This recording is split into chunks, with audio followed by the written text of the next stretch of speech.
दोस्तों नमस्कार। स्वागत है आप सभी का स्पिरिचुअल ज्ञान अमृत में।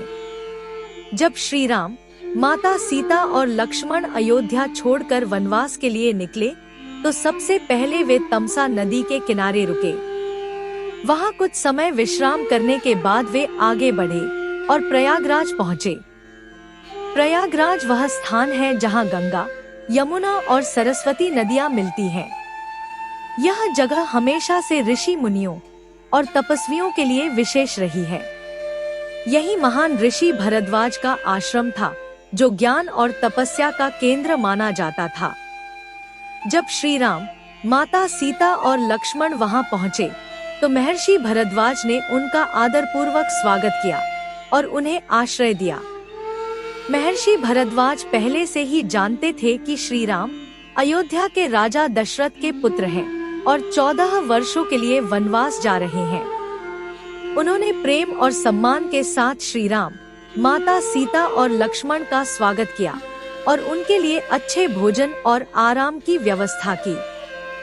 यही वह जगह थी जिसे बाद में संतों और भक्तों ने भगवान राम के चरणों से पवित्र माना। भरद्वाज ऋषि ने श्री राम से कहा, हे राम, यह स्थान आपके लिए पवित्र और सुरक्षित है, लेकिन यदि आप एकांत और शांति चाहते हैं तो चित्रकूट जाइए। वहाँ का वातावरण बहुत पवित्र और मन को शांति देने वाला है। उन्होंने चित्रकूट का वर्णन करते हुए बताया कि वहाँ नदियाँ, पहाड़ और हरे भरे जंगल हैं, जो तपस्या और वनवास के लिए अत्यंत उपयुक्त स्थान है। महर्षि की सलाह मानकर श्री राम, लक्ष्मण और सीता ने चित्रकूट की ओर प्रस्थान किए। चित्रकूट का प्राकृतिक सौंदर्य और आध्यात्मिक वातावरण अत्यंत पवित्र था। यही वह स्थान था जहां महर्षि वाल्मीकि ने भगवान राम की लीलाओं का वर्णन किया है। चित्रकूट में मंदाकिनी नदी बहती थी और यहीं पर श्री राम, माता सीता और लक्ष्मण ने एक कुटिया बनाकर कुछ समय निवास किया।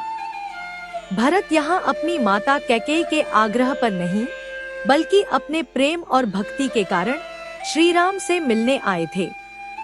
उन्होंने श्री राम से अयोध्या लौटने का आग्रह किया, लेकिन श्री राम ने अपनी प्रतिज्ञा नहीं तोड़ी।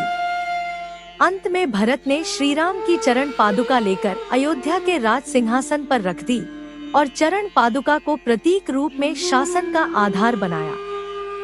चित्रकूट में महर्षि अत्रि और उनकी पत्नी देवी अनसुया का आश्रम भी था। माता अनसुया ने माता सीता को नारी धर्म और पतिव्रत धर्म का उपदेश दिया और उन्हें दिव्य वस्त्र और आभूषण प्रदान किए।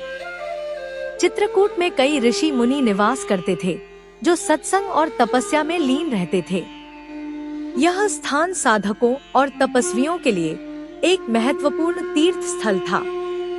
भरद्वाज ऋषि का आश्रम आज भी प्रयागराज में स्थित है और हिंदू धर्म में अत्यंत पूजनीय स्थल माना जाता है।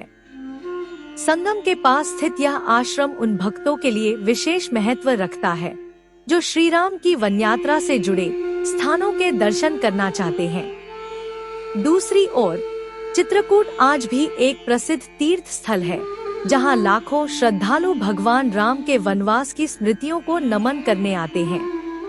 वनवास के दौरान श्री राम को पहली शरण भरद्वाज ऋषि के आश्रम में मिली और उनकी सलाह पर ही वे चित्रकूट गए। चित्रकूट में उन्होंने कई महत्वपूर्ण घटनाओं का अनुभव किया, जो आगे चलकर उनके जीवन और रामायण की कथा में विशेष स्थान रखती हैं। भरद्वाज ऋषि और चित्रकूट का यह संबंध श्री राम के वनवास के आध्यात्मिक और धार्मिक महत्व को और भी गहरा बना देता है। दोस्तों, अगर आपको यह वीडियो पसंद आया हो तो कृपया कमेंट करके हमें अपनी राय जरूर बताएं।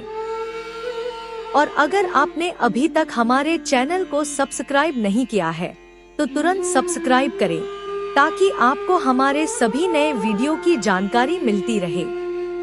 इस वीडियो को अपने दोस्तों के साथ शेयर करें, ताकि और लोग भी इसका लाभ उठा सकें। धन्यवाद।